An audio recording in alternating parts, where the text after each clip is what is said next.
I'm Ashiwini.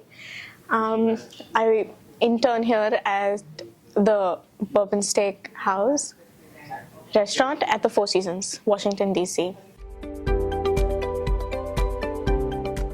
It's been really nice. It's been good. I like the people that I work with.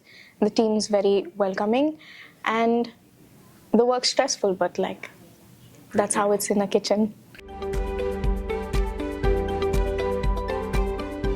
Okay, so I get in at 9. I have the timings of 9 to 5. And I start my day with baking all the bread for the hotel and continue with making portions of the pre-dessert. Then have a meeting, a pre-shift with the chefs in the kitchen. And usually I'm done by 5:30 and I leave.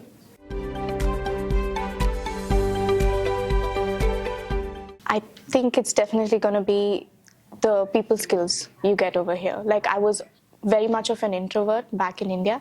So ever since I started working here, I learned how to talk to people and communicate with them way better than before. Skills-wise, I guess you just learn the knack of working.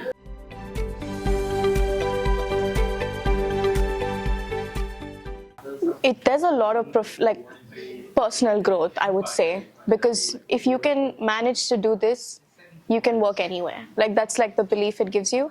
And I think that's pretty cool, honestly. That's amazing. Yeah. Well, thank you for your time. Yeah, thank you. Questions.